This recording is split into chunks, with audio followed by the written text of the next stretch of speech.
You know what? I just realized the reason why you have those goofy-ass blowguns is because you can't show an actual gun with a trigger on a kid's show, and, wait, what are you doing? Do you have a creator or a piece of media that you want to succeed? I think for me, this is one of those instances. Jennette McCurdy, who many of you know as Sam Puckett from the Nickelodeon sitcom iCarly, has been making headlines in recent years. She's become outspoken about her career as a former child actress, especially the turmoil and abuse that came along with it at the hands of her mother and the studio. Much of this she recounted in her memoir, I'm Glad My Mom Died, published in 2022, which details the extreme neurotic lengths her mother went to make her daughter the perfect little actress, as well as dark secrets behind the scenes in Nickelodeon, from misconduct by a man she only refers to as the creator, which everyone presumes to be the Sultan of Souls himself, Dan Schneider, to insider efforts to block her attempts at breaking into writing and directing. Nickelodeon would actually offer Jennette $300,000 to keep quiet about her experiences on the set, which she obviously refused. I'm Glad My Mom Died is a stellar book. It's funny, sad, poignant, sometimes infuriating, and Jennette's voice is strong and distinct. I definitely recommend it. I reread it recently in preparation for this review, and I also rewatched Quentin Review's 21-hour Sam and Cat retrospective. Again. Since her departure from acting, Jennette's made efforts to flex her creative muscles, from a one-woman play to the aforementioned memoir, a TV adaptation of said memoir, and now her first novel, eloquently titled Half His Age. Well, that certainly is a cover design choice. Honestly, I try not to be prudish, but I do think this cover's a bit lurid, especially considering the protagonist is 17.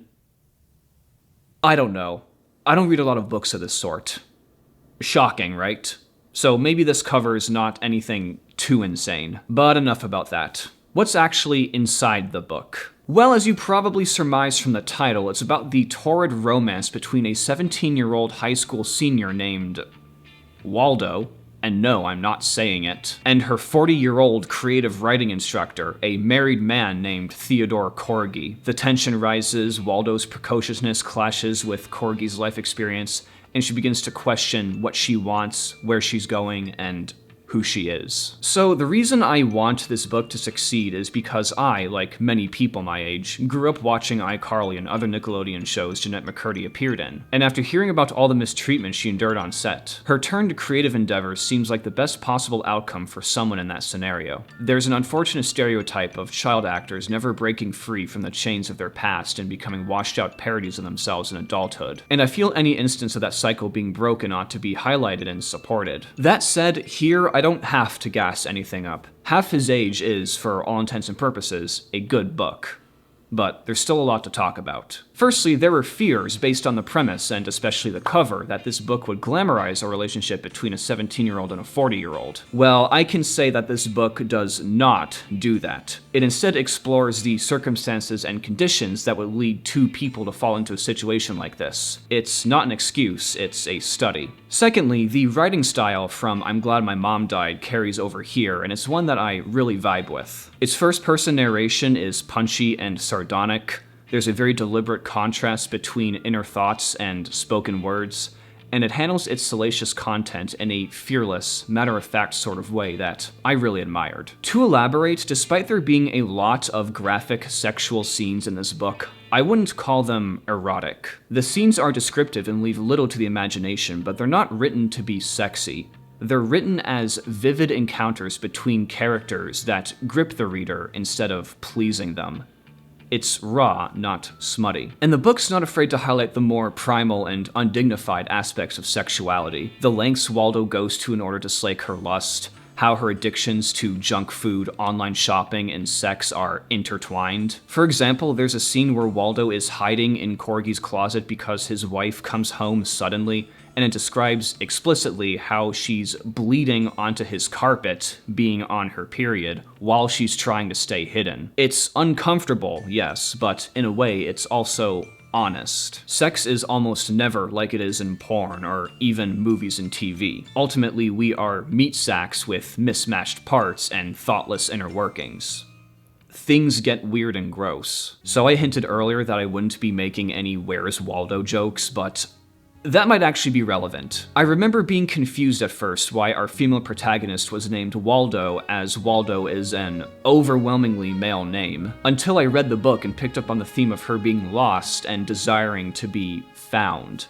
Literally and metaphorically, you can ask yourself throughout, where's Waldo?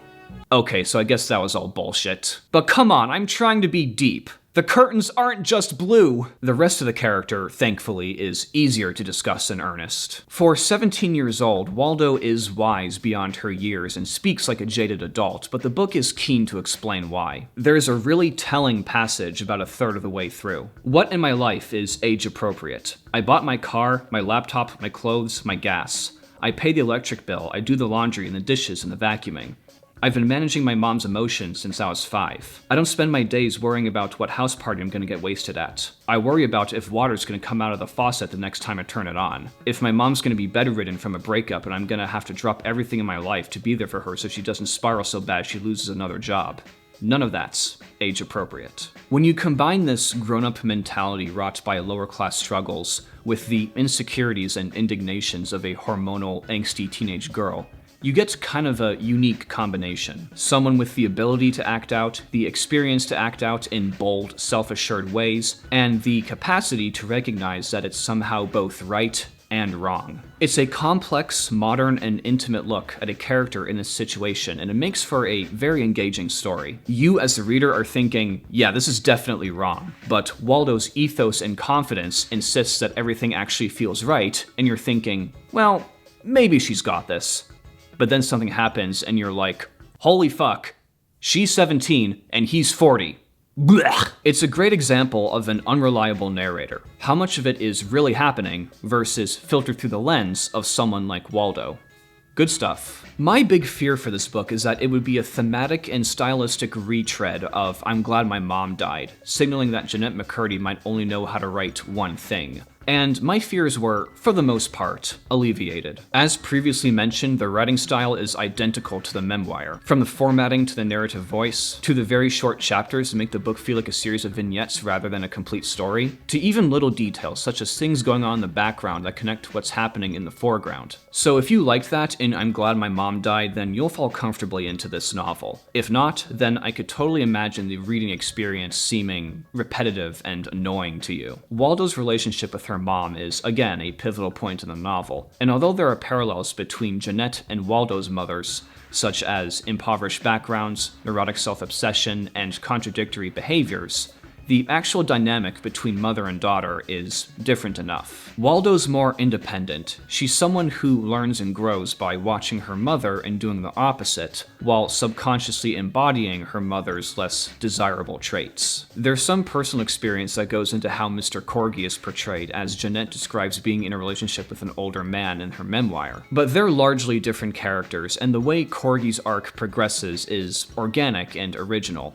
at least in the context of Jennette's life. He's a struggling writer in an unhappy marriage who craves excitement and purpose in his life, and he finds it in Waldo. At least so he thinks. And it's unsettling how quickly he goes from a fairly dignified man to a crustier, more pathetic version of the 17-year-old boys Waldo was initially fooling around with. He too hangs up posters of his favorite culturally significant films. He loves A Clockwork Orange. That's how you know he's learned and interesting. Anyway, this ties into the problems I had with the book. The shift in Waldo's character from obsessing over Korgy to being completely done with him is very abrupt. Granted, this might be true to how things like this play out in real life. I've never been in this situation, believe it or not, so I guess I'll just take their word for it. And the book does acknowledge the suddenness of it. I can't do this anymore, I say. My tone is flat, my eyes glazed over with an eerie distance. Inside, I'm still. There's no urgency, no ache, no chaos. What are you talking about? He says, a hint of a smile in his eyes. He's more amused than hurt, which is telling. He thinks I don't mean it, that I'm just a little girl with a skinned knee and he can kiss it better. I used to be that girl, but I'm not anymore. She seems to have disappeared overnight, kidnapped from her bed. I'm a little back and forth on it, and I'm sure others would be too.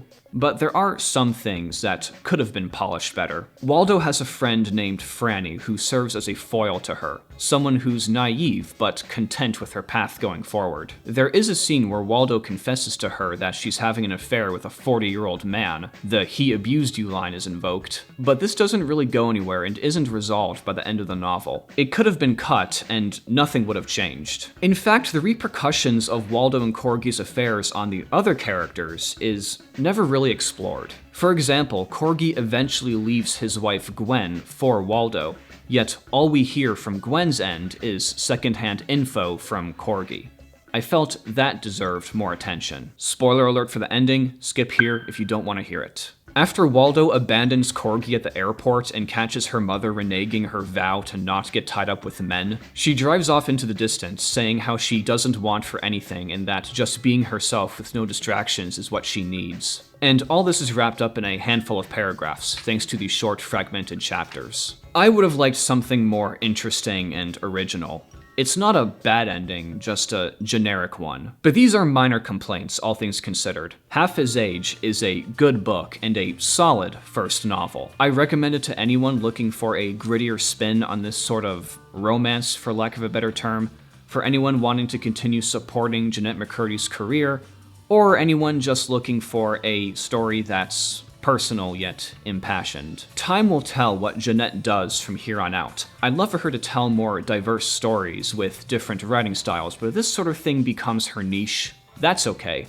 It probably just won't be my thing. Regardless, Half His Age gets a solid 7.5 out of 10 from me. You can find links in the description below. Take care, everyone. I'll see you all next time.